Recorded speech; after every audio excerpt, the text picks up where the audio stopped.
Bonjour. On pense souvent à la charité comme à un simple geste, un transfert d'argent. Mais si c'était bien plus que ça?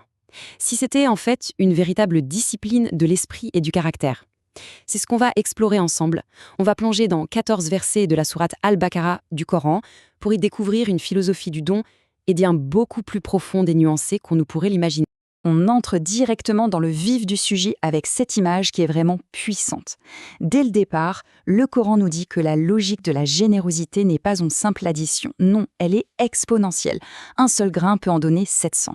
C'est l'idée d'une bénédiction qui dépasse et de loin nos calculs humains.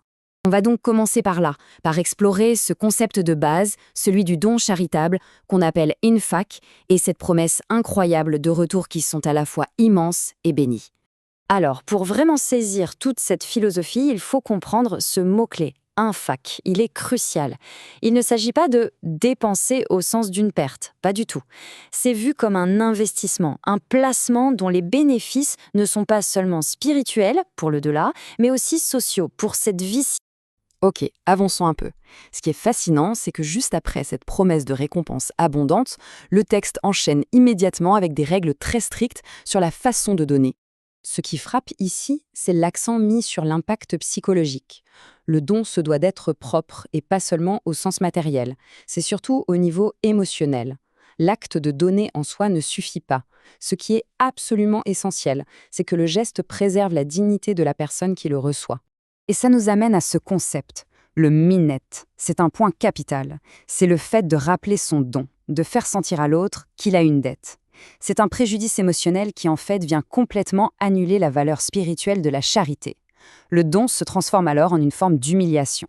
Cette comparaison est juste brillante, car elle établit une hiérarchie des valeurs. Le verset 263 nous dit clairement qu'une parole bienveillante, un mot gentil, a plus de valeur qu'un don matériel qui est suivi d'une humiliation. Parfois, le plus grand des cadeaux, c'est tout simplement une parole qui relève et qui réconforte. Le deuxième grand piège, c'est le riya. On pourrait traduire ça par l'ostentation, la charité-spectacle. Le Coran utilise une métaphore saisissante. C'est comme une fine couche de terre sur un rocher qu'une averse vient balayer. En surface, on a l'impression qu'il y a eu une bonne action, mais au fond, il ne reste absolument rien. C'est vide de sens. Et tout ça, bien sûr, nous ramène au cœur du sujet, l'intention, l'état d'esprit de la personne qui donne. Pour illustrer ça, le texte va utiliser deux métaphores très fortes, qui s'opposent l'une à l'autre. On commence avec l'image positive. Un don sincère, fait avec une intention pure, c'est comme un jardin fertile, bien situé sur une colline.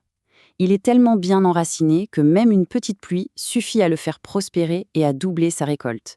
Le fondement est sain. Alors forcément, le Coran nous pousse à réfléchir à l'inverse. Il pose une question qui est, il faut le dire, assez terrifiante pour nous faire envisager l'autre scénario.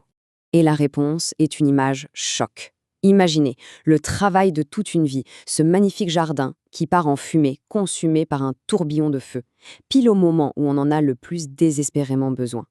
C'est la tragédie d'une vie entière d'action construite sur des fondations corrompues. Bien, après le comment et le pourquoi, on passe maintenant au quoi. De quoi est fait le don? Quelle est la substance même de la charité? Le principe est on ne peut plus clair. La vraie charité, c'est de donner de ce qu'on a de meilleur, de ce qu'on a gagné honnêtement. Ce n'est pas une façon de se débarrasser de ce dont on ne veut plus. Le vrai test, c'est de donner quelque chose qu'on aime soi-même, quelque chose qu'on aurait de la peine à donner. Mais alors, qu'est-ce qui nous freine? Quel est cet obstacle psychologique qui nous empêche de donner le meilleur de ce que nous avons? Le texte va aborder cette question de front. La réponse qui est donnée est que la peur de manquer, la peur de devenir pauvre si l'on donne, est présentée comme un murmure, une suggestion de Satan. Et à cette peur s'oppose directement la promesse divine, une promesse de pardon et de grâce, d'abondance. En fin de compte, c'est un choix à faire entre la peur et la confiance. Mais le texte ne s'arrête pas là. Il va encore plus loin. La responsabilité n'est pas seulement de donner. Comme on va le voir, c'est aussi de chercher activement les personnes qui sont vraiment dans le besoin. L'attention est alors portée sur une catégorie bien précise de bénéficiaires. Une catégorie de personnes qu'on ne voit pas forcément, qui passent souvent sous les radars de la société. Et voici leur description. Le texte parle des pauvres dignes.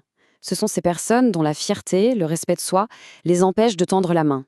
Le résultat, c'est qu'ils deviennent invisibles aux yeux de l'observateur distrait. Quelqu'un qui ne fait pas attention pourrait même les croire riches. Ces caractéristiques sont vraiment parlantes, et elles placent la responsabilité sur la société. C'est à la communauté de développer une sorte de sagesse, de perspicacité pour identifier ces personnes. La charité devient alors une démarche active, une quête, et non plus une simple réaction passive face à une demande.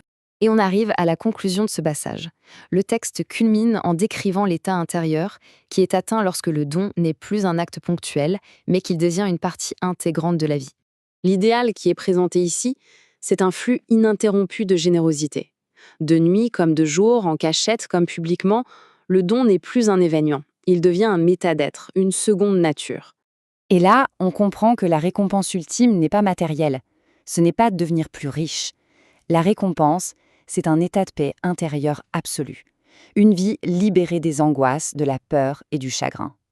C'est peut-être ça, la richesse véritable.